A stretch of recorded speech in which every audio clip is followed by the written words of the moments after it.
Chapter 69 The Unbeatable Monster. Alexander had fallen into the mouth, where his shirt was caught on one of the thing's very sharp teeth. With each step of the creature, his shirt cut a little more, and with every movement from Alexander, it ripped. There once was an acorn, and his name was Alexander. He thought back to the letter his mother had written.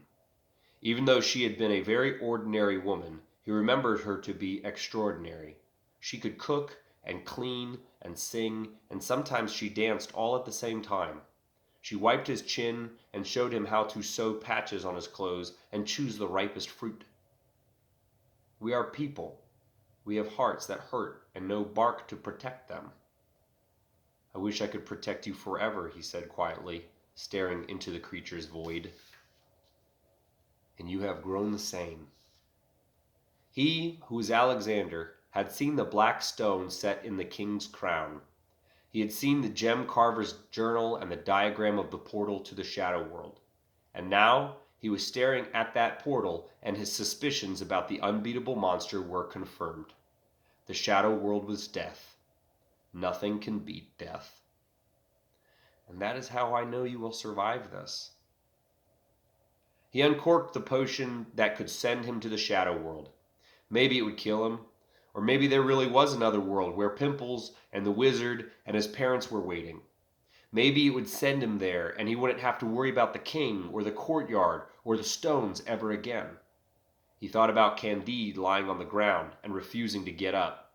He thought about Foxfire and the way she made him feel. This is your adventure now, Alexander.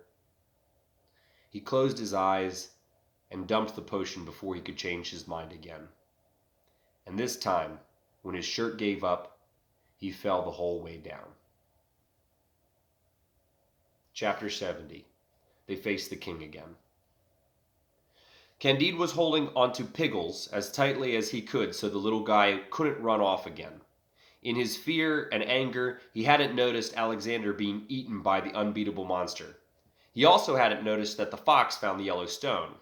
But he suddenly had a good feeling about the way things were going. He ignored the terrifying and mostly dead bodies around him and ran back to the castle door. To his amazement, it was broke open.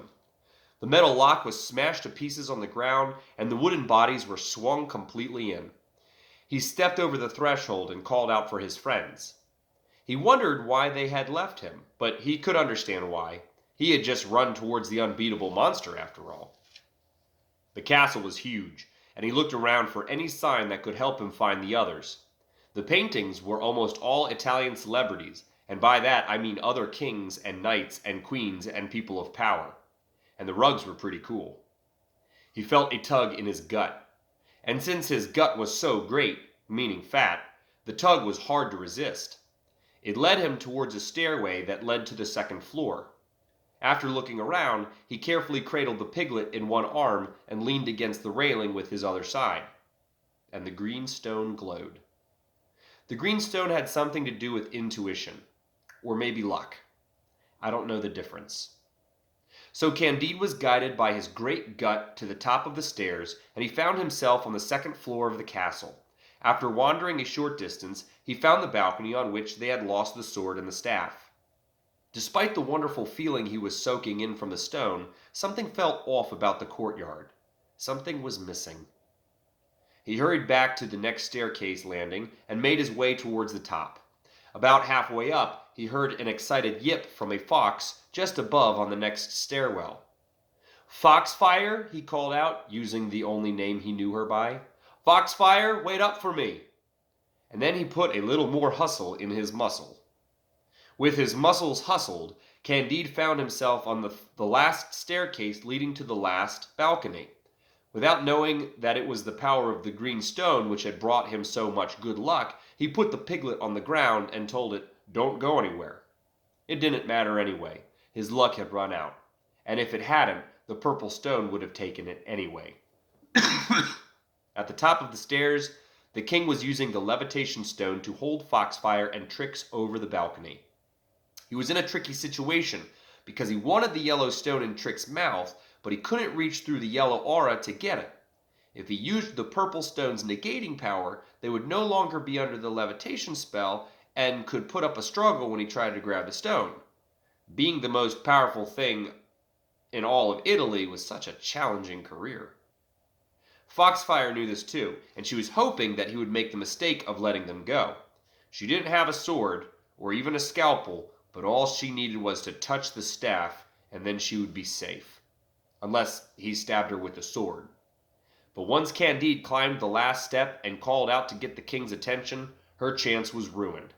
And she said an Italian phrase which roughly translates to, "I can handle my enemies, but God help me with my friends."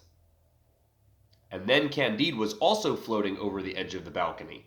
Piggles, sensing through the stone's power that its caretaker was threatened, rushed up the stairs and into the king's leg.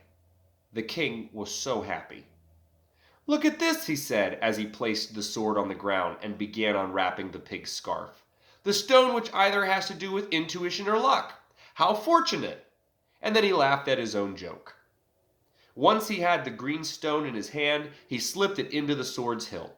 He gripped the silver, or possibly steel, handle and felt the power of the stone run through him. And it gave him a great and terrible idea. He needed his fist, though, so he propped the sword against the threshold. He used his free hand to rub the place where his headache was getting stronger, and he waited for the last one to arrive.